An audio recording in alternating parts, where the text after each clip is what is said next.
Viewers, welcome to Politicos mid day news express. నేను మీ రాణి నాయుడు. ఈ రోజు ఇప్పటి వరకు ఉన్న అప్డేట్స్ ఏంటో ఈ బులెటిన్ లో చూద్దాం. సుపరిపాలనలో తొలి అడుగు కార్యక్రమంలో భాగంగా జూన్ 23 నుంచి నెల రోజుల పాటు ఇంటింటికి వెళ్లి కూటమి ప్రభుత్వం ఏడాది పాలనలో సాధించిన విజయాలు, అమలు చేసిన పథకాలను వివరించాలని ముఖ్యమంత్రి చంద్రబాబు దిశానిర్దేశం చేశారు. లీడర్ నుంచి క్యాడర్ వరకు ఈ విజయయాత్రలో పాల్గొనాలని పిలుపునిచ్చారు. జూలైలో కార్యకర్తలు, నేతలకు శిక్షణ తరగతులు నిర్వహించనున్నట్లు వెల్లడించారు. ఈ నెల 20న అన్నదాత సుఖీభవ కార్యక్రమం ప్రారంభించనున్నట్లు తెలిపారు. తల్లికి వందనం నిధులు జమ అవుతుండటంతో సర్వత్రా సంతృప్తి వ్యక్తమవుతోందన్నారు. కూటమి ప్రభుత్వ ఏడాది పాలనపై టీడీపీ ఎమ్మెల్యేలు, ఎంపీలు, ముఖ్య నేతలు సహా గ్రామస్థాయి కార్యకర్తల వరకు అందరితో ఆయన టెలికాన్ఫరెన్స్ లో మాట్లాడుతూ పై వ్యాఖ్యలు చేశారు. అగ్రిగోల్డ్ స్కామ్ లో మోసపోయిన 19 లక్షల మంది బాధితులకు న్యాయం చేసేందుకు ఈడీ పూనుకుంది. ఆంధ్రప్రదేశ్, తెలంగాణ, కర్ణాటక, ఒడిశా, అండమాన్ నికోబార్ దీవుల్లోని ఈ బాధితుల నుంచి అగ్రిగోల్డ్ సంస్థ 32 లక్షల ఖాతాల ద్వారా 6,380 కోట్ల రూపాయలు వసూలు చేసి మోసం చేసింది. ఈడీ ఇప్పటి వరకు 4,141 కోట్ల రూపాయల విలువైన 2,310 ఆస్తులను జప్తు చేసి వాటిని వేలం వేసి డిపాజిటర్లకు చెల్లించే పనిలో ఉంది. ఈ కేసులో 33 మందిపై ఛార్జిషీటు దాఖలు చేసిన ఈడీ 3,339 కోట్ల రూపాయల ఆస్తులను ఆంధ్రప్రదేశ్ సిఐడికి బదిలీ చేయనుంది. ఆంధ్రప్రదేశ్ ప్రభుత్వం గతంలో 940 కోట్ల రూపాయలు చెల్లించగా ఇప్పుడు జప్తు ఆస్తుల విక్రయం ద్వారా మరింత నిధులు బాధితులకు అందజేయనుంది. ఏపీలో ఎన్డీఏ కూటమి ప్రభుత్వం తల్లికి వందనం పథకం అమలు చేస్తున్న విషయం తెలిసిందే. ఇందులో భాగంగా తల్లుల ఖాతాల్లో 13,000 రూపాయలు జమ చేస్తున్నారు. మిగతా 2,000 రూపాయలను ప్రభుత్వ పాఠశాలల అభివృద్ధికి కలెక్టర్ల ఖాతాలో జమ చేస్తున్నట్లు ప్రభుత్వం ప్రకటించింది. కాగా ఈ పథకంపై వైసీపీ నేతలు 15,000 రూపాయలు తల్లుల అకౌంట్లో జమ చేయడం లేదని, మిగిలిన 2,000 రూపాయలను విద్యాశాఖ మంత్రి నారా లోకేష్ ఖాతాలో జమ చేస్తున్నారని ప్రచారం చేస్తున్నారు. దీనిపై మంత్రి లోకేష్ తీవ్ర స్థాయిలో ఆగ్రహం వ్యక్తం చేశారు. 2,000 రూపాయలు నా అకౌంట్లో పడుతున్నాయని ఫేక్ ప్రచారం చేస్తున్నారని మంత్రి లోకేష్ మండిపడ్డారు. ఈ తరుణంలో మీకు 24 గంటలు టైం ఇస్తున్నా, దమ్ముంటే నా ఖాతాలో డబ్బులు పడినట్లు నిరూపించండి, లేదంటే తప్పు అయిపోయిందని ఆ స్టేట్మెంట్ వెనక్కి తీసుకోండి, లేదంటే మీపైన న్యాయ పోరాటం చేస్తాం. మీ ఫేక్ ప్రచారంపై చట్టపరమైన చర్యలు తీసుకుంటామని, గతంలో మాదిరి ఉపేక్షించేది లేదని మంత్రి నారా లోకేష్ తేల్చి చెప్పారు. మాజీ మంత్రి కేటీఆర్ పై హైదరాబాద్ సైబర్ క్రైమ్ పోలీసులు కేసు నమోదు చేశారు. సీఎం రేవంత్ రెడ్డిపై కేటీఆర్ అనుచిత వ్యాఖ్యలు చేశారని కాంగ్రెస్ ఎమ్మెల్సీ బల్మూరి వెంకట్ ఫిర్యాదు చేశారు. కేటీఆర్ వ్యాఖ్యలకు సంబంధించిన వీడియోలను సైబర్ క్రైమ్ పోలీసులకు అందజేశారు. ఆయన వ్యాఖ్యలు సీఎం ప్రతిష్టను దెబ్బతీసే విధంగా ఉన్నాయని ఫిర్యాదులో పేర్కొన్నారు. నాణ్యమైన భోజనం, యూనిఫామ్, పాఠ్య పుస్తకాలు అందిస్తుండటంతో పెద్ద సంఖ్యలో విద్యార్థులు గురుకులాల వైపు మొగ్గు చూపుతున్నారని, అలాంటి చోట్ల మౌలిక వసతులను సంపూర్ణంగా వినియోగించుకునేందుకు చుట్టుపక్కల ప్రాంతాల నుంచి వచ్చి చదువుకొని ఇళ్లకు వెళ్లేలా డే స్కాలర్లకు అవకాశం ఇవ్వడంపై అధ్యయనం చేయండి ముఖ్యమంత్రి రేవంత్ రెడ్డి అధికారులను ఆదేశించారు. విద్యాశాఖ అధికారులతో నిర్వహించిన సమీక్షలో ఆయన మాట్లాడుతూ, కోరుకున్న విద్యార్థులందరికీ గురుకులాల్లో సీట్లు ఇవ్వలేం, అయితే డే స్కాలర్లకు సైతం గురుకులాల్లో అల్పాహారం, మధ్యాహ్న భోజనం, సాయంత్రం స్నాక్స్ అందించవచ్చు. తర్వాత వారు ఇళ్లకు వెళ్లి కుటుంబంతో గడపొచ్చు. దీనిపై పరిశీలించండి అధికారులను సీఎం రేవంత్ ఆదేశించారు.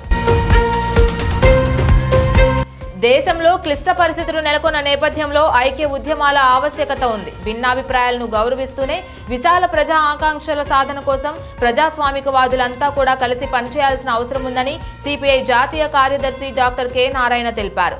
ఎంఆర్పీఎస్ వ్యవస్థాపకులు, పద్మశ్రీ పురస్కార గ్రహీత మందకృష్ణ మాదిగ కె నారాయణను ఆయన నివాసంలో మర్యాదపూర్వకంగా కలిశారు. ఈ సందర్భంగా మందకృష్ణను నారాయణ అభినందించారు. పద్మ అవార్డులపై గతంలో తనకు భిన్నమైన అభిప్రాయం ఉండేదని, పద్మశ్రీ పురస్కారాన్ని మందకృష్ణకు ఇవ్వడంతో ఆ అవార్డుకే గౌరవం వచ్చిందన్నారు. నమ్మిన ఆశయం, ఎత్తుకున్న ఎజెండా కోసం 3 దశాబ్దాల పాటు చేసిన అలుపెరగని పోరాట ఫలితమే పద్మశ్రీ అవార్డు అని కొనియాడారు. గుజరాత్లోని అహ్మదాబాద్లో ఘోర ప్రమాదానికి గురైన ఎయిర్ ఇండియా విమానానికి సంబంధించిన అత్యంత కీలకమైన బ్లాక్ బాక్స్ లభ్యమైంది. స్థానిక బీజే వైద్య కళాశాలల భవనం పైకప్పుపై ఇది దొరికింది. ప్రమాద స్థలంలోని బీజే వైద్య కళాశాలల రెసిడెన్షియల్ క్వార్టర్ల భవనం పైకప్పు నుంచి బ్లాక్ బాక్స్ ను స్వాధీనం చేసుకున్నట్లు air craft accident investigation bureau వెల్లడించింది. ప్రమాదానికి గల ఖచ్చితమైన కారణాలను తెలుసుకునేందుకు అందులోని సమాచారమే కీలకమని పేర్కొంది. ప్రమాద ఘటనపై దర్యాప్తు జరుగుతోందని, ఇందుకు గుజరాత్ ప్రభుత్వానికి చెందిన 40 మంది సిబ్బంది పౌర విమానయాన శాఖ బృందాలతో కలిసి పనిచేస్తున్నట్లు వెల్లడించింది. మరోవైపు అహ్మదాబాద్లో విమాన ప్రమాదం జరిగిన ప్రాంతాన్ని ఎన్ఐఏ పరిశీలించింది.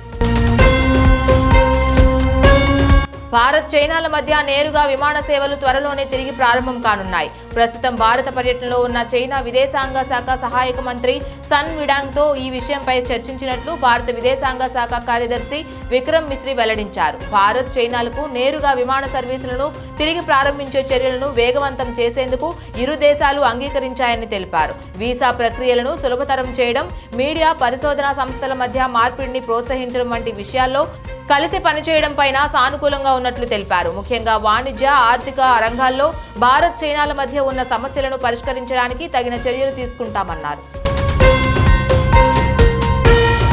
ఇరాన్ అణు సమస్యను చర్చలతో పరిష్కరించేందుకు అమెరికా కట్టుబడి ఉందని ట్రంప్ పేర్కొన్నారు. దాడులతో విపరీత పరిణామాలే తప్ప సాధించేదేమీ లేదని, ఇకనైనా అమెరికాతో అణు ఒప్పందం కుదుర్చుకోవాలన్నారు. పరిస్థితి చేయి దాటక ముందే తమతో చర్చలు జరపాలన్నారు. తమతో ఒప్పందం కుదుర్చుకోవడానికి ఇరాన్కు ఒక అవకాశం, తర్వాత మరో అవకాశం ఇస్తూ వచ్చానన్నారు. ప్రపంచంలోనే ఎక్కడా లేని సైనిక పరికరాలను అమెరికా తయారు చేస్తోందని, అందులో అనేకం ఇజ్రాయెల్ వద్ద ఉన్నాయని తెలిపారు. వాటిని ఎలా ఉపయోగించాలో కూడా ఆ దేశానికి తెలుసునని, తర్వాత పరిస్థితి తాను ఊహించని దానికంటే దారుణంగా ఉంటుందని హెచ్చరించారు. ఇజ్రాయెల్, ఇరాన్ మధ్య సైనిక ఘర్షణలు మరింత ఉద్రిక్తంగా మారుతున్న నేపథ్యంలో Iran supreme leader Ayatollah Ali Khamenei ఇజ్రాయెల్కు తీవ్ర హెచ్చరికలు జారీ చేశారు. ఇజ్రాయెల్ తమ దేశంపై చేసిన దాడులను యుద్ధ ప్రకటనగా పేర్కొంటూ ఈ చర్యలకు ఇరాన్ సైనిక బలంతో సమర్థవంతంగా స్పందిస్తుందని, ఇజ్రాయెల్ను సుఖంగా ఉండనీయము అని ఖమేనీ స్పష్టం చేశారు. ఇజ్రాయెల్ మమ్మల్ని తక్కువగా అంచనా వేయవద్దు, ఈ దాడులకు తగిన ఫలితాలు ఎదుర్కోవాల్సి ఉంటుంది అని ఆయన హెచ్చరించారు. పుష్ప సిరీస్ సినిమాలతో జాతీయ స్థాయిలో గుర్తింపు తెచ్చుకున్నారు కథానాయకుడు అల్లు అర్జున్. దీంతో ఇప్పుడు ఆయన తదుపరి చిత్రాలపై ఇటు సౌత్ అటు నార్త్ లోనూ భారీ క్రేజ్ ఏర్పడింది. అందుకే ప్రేక్షకుల్లోని ఈ అంచనాలకు తగ్గట్లుగానే తన లైనప్ ను సిద్ధం చేసుకుంటున్నారు బన్నీ. 90ల తరానికి బాగా సుపరిచితమైన శక్తిమాన్ పాత్రతో ఓ సినిమా రూపొందించాలని గత కొన్నేళ్లుగా బాలీవుడ్ లో ప్రయత్నాలు జరుగుతున్న విషయం విదితమే. ఈ కథ కోసం రణ్వీర్ సింగ్ ను సంప్రదించినట్లు గతంలో వార్తలొచ్చినా అది కార్యరూపం దాల్చలేదు. అయితే ఇప్పుడు ఈ సూపర్ హీరో కథ ఆధారంగా అల్లుకున్న ఓ వినూత్నమైన కథతో బన్నీతో ఓ సినిమా నిర్మించేందుకు గీతా ఆర్ట్ సంస్థ సన్నాహాలు చేస్తున్నట్లు సమాచారం. దీనికోసం మలయాళ దర్శకుడు Minnal Murali fame Basil Joseph ను రంగంలోకి దించనున్నట్లు వార్తలు వస్తున్నాయి. కివీస్ తో భారత్ ఆడే 3 వన్డేలు, 5 టీ20ల సిరీస్ల కోసం 8 స్టేడియాలను షార్ట్ లిస్ట్ చేశారు. వచ్చే ఏడాది జనవరిలో జరిగే ఈ వైట్ బాల్ సిరీస్ల కోసం నాగ్పూర్, గువాహతి, త్రివేంద్రం, ఇండోర్, మొహాలి, రాజ్కోట్, హైదరాబాద్, జైపూర్ సిటీలను షార్ట్ లిస్ట్ చేసినట్లు సమాచారం. ఈ సిరీస్లతో భారత హోమ్ క్యాలెండర్ ముగుస్తోంది. అనంతరం భారత్, శ్రీలంక వేదికగా టీ20 వరల్డ్ కప్ మొదలవుతోంది. ఏఐ ప్రాసెసర్ల మార్కెట్ 2028 కల్లా దాదాపు 42.5 లక్షల కోట్ల స్థాయికి చేరుకోవచ్చునని advanced micro devices chief executive Lisa అంచనా వేస్తున్నారు. 2023లో $45 బిలియన్ స్థాయిలో ఉన్న ఈ మార్కెట్ ఏటా 60% పైగా వృద్ధితో ఈ స్థాయికి చేరగలదని పేర్కొన్నారు. కంపెనీ నిర్వహించిన అడ్వాన్సింగ్ ఏఐ 2025 సదస్సులో MI350 సిరీస్ గ్రాఫిక్ ప్రాసెసింగ్ యూనిట్లను AMD ఆవిష్కరించింది. ఎన్విడియాకు పోటీగా తీసుకొచ్చిన ఈ చిప్లు వినియోగదారులకు మరింత ప్రయోజనకరంగా ఉంటాయని లీసా అన్నారు. ఏఐ వినియోగదారులలో అతిపెద్ద 10 సంస్థల్లో 7 కంపెనీలు AMD ఇన్స్టింక్ట్ యాక్సిలరేటర్లనే వాడుతున్నాయని, ఇందులో రిలయన్స్ జియో కూడా ఉందని లీసా తెలిపారు. ఇవి ఇప్పటి వరకు ఉన్న అప్డేట్స్. ఇక మరిన్ని అప్డేట్స్ కోసం stay tune to Politicos media. Please subscribe to the channel and download the Politicos app from the links in the description.